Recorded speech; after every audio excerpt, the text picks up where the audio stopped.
Salam dan bahagia Ibu dan Bapak Guru hebat.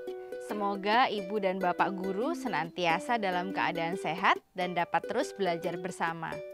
Kali ini kita akan mengulas materi tentang kodrat zaman, agar kita dapat memahami tujuan dan asas pendidikan sesuai zaman berdasarkan pemikiran Ki Hajar Dewantara.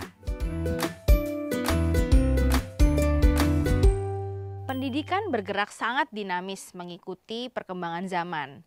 Kodrat zaman merupakan bagian dari dasar pendidikan murid yang berkaitan dengan isi dan irama selain kodrat alam.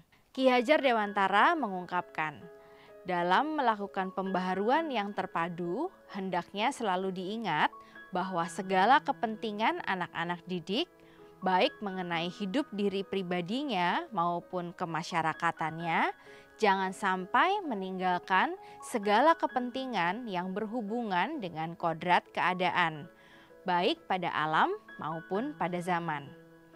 Sementara itu, segala bentuk isi dan irama, yaitu cara mewujudkannya, hidup dan penghidupannya, hendaknya selalu disesuaikan dengan dasar-dasar dan asas kehidupan kebangsaan yang bernilai dan tidak bertentangan dengan sifat-sifat kemanusiaan.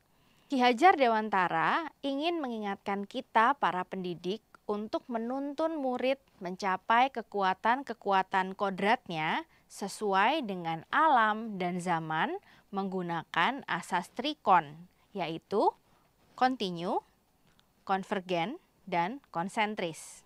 Kontinu. Pendidik menuntun murid dengan perencanaan dan pengembangan secara berkesinambungan menyatu dengan alam, masyarakat Indonesia untuk mewariskan peradaban. Konvergen. Pendidik menuntun murid dengan pemikiran terbuka terhadap segala sumber belajar, mengambil praktek-praktek baik dari kebudayaan lain, dan menjadikan kebudayaan kita bagian dari alam universal. Konsentris. Pendidik menuntun murid dengan berdasarkan kepribadian, karakter, dan budaya kita sendiri sebagai pusatnya. Asas trikon diyakini mampu menghadapi derasnya arus perubahan kodrat zaman seperti abad ke-21. Secara global, pendidikan saat ini ditekankan untuk menuntun anak memiliki keterampilan abad ke-21, yaitu berpikir kritis dan solutif, kreatif dan inovatif, serta mampu berkomunikasi dan berkolaborasi.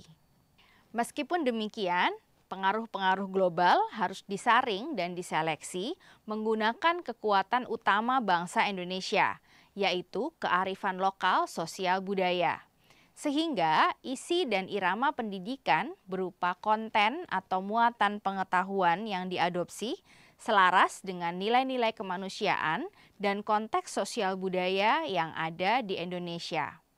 Maka cara mendidik pun harus sesuai dengan tuntutan zaman. Cara belajar dan interaksi murid abad ke-21 tentu berbeda dengan murid di pertengahan abad ke-20. Seperti apa yang dikatakan Ki Hajar Dewantara, didiklah anak-anak dengan cara yang sesuai dengan tuntunan alam dan zamannya.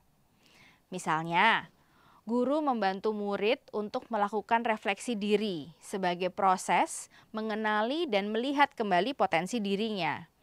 Kemudian, murid diajak untuk mengamati keadaan sekolah dan lingkungannya. Setelah itu, murid menganalisis permasalahan dan potensi yang muncul dari hasil pengamatannya. Ini adalah contoh belajar berpikir kritis. Guru kemudian mengajak murid untuk berkreasi, merespon potensi dan isu yang terkoneksi dengan dirinya melalui proses berproyek yang bisa mereka lakukan secara individu maupun berkelompok. Ini adalah bentuk belajar kreativitas dan kolaborasi.